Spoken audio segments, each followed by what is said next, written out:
Hello everyone and welcome back to the Call of Duty Diamonds YouTube channel. In today's video I'm going to be giving you guys the best M4A1 class for Warzone. So first up you want the monolithic suppressor, next up the stock M16 Grenadier barrel, the canted hybrid sight, the stipple grip tape, and then the extended mags as the last attachment.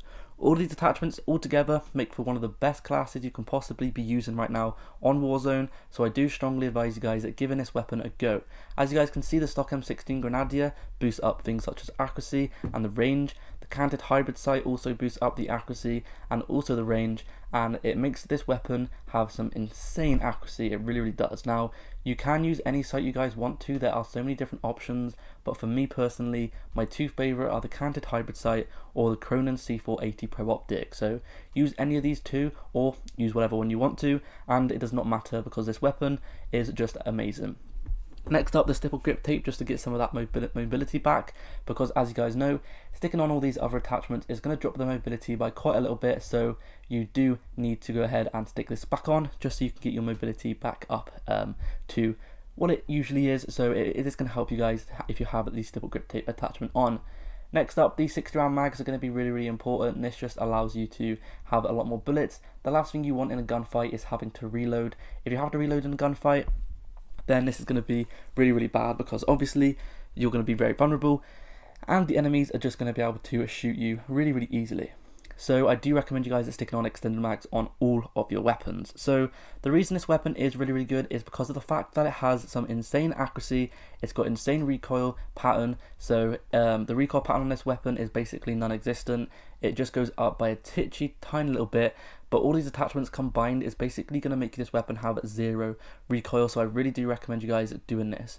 Next up, the main reason this weapon is good as well is because the fire rate on this weapon is one of the fastest fire rates in the game, and therefore with a fast fire rate and no recoil, you're going to be able to absolutely melt people and you're going to be able to destroy people's armor pretty much instantly. So I really advise you guys going ahead and doing this.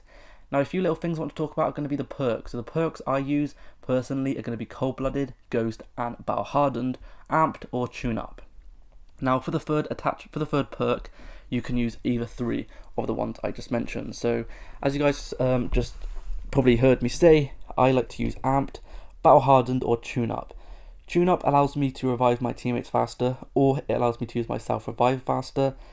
Amped allows me to swap my weapons quicker, which is really helpful, and then battle hardened allows me to take less effect to people's stuns, which is really important, because especially if you are playing solos, a lot of the time in the final circle people do use stuns. So if you go ahead and equip on the battle hardened perk, it's going to basically allow you to take basically no effect from these stuns.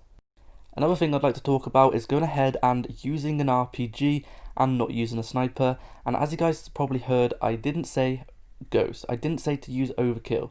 As you guys saw, I use Ghost. Overkill on this game is super overrated at the moment and everyone is using it, but it's actually one of the biggest mistakes you could possibly be making. Now the reason for this is because everyone uses heartbeat sensors and UAVs, so if you are not using these, it's going to put you at a big disadvantage, as everyone is going to see your location. So sticking on Ghost is going to be a lot more beneficial, and I really do advise you guys doing this. Now for the tactical and lethal, I like to use the C4. C4 is going to be one of the most powerful equipments you can use, because this actually can kill a whole entire squad if they're in a vehicle in just one quick little C4. So I really advise you guys doing this. Next up is going to be the heartbeat sensor. The heartbeat sensor is going to be one of the best things you can also use, because heartbeat sensors are going to reveal a lot of people's positions, especially if you are playing solo. In the final circle, it's very helpful, because it's basically like a mini portable UAV, and it's going to help you guys out in a lot of circumstances. This right here is a prime example to why an RPG is really good. So as you can see, there's a few people in these buildings, so what I do is throw a few RPGs through the window, and therefore I damage them quite a lot, and I do end up getting a double kill. So this is going to be one of the biggest helpful things you can do. As you can see, just throw a few RPGs in there, and I get both of the people camping up there. So sticking on RPG is going to be really helpful. Anyway, that has been it for today's video. Thank you for watching, and I'll see you guys in the next one. Peace.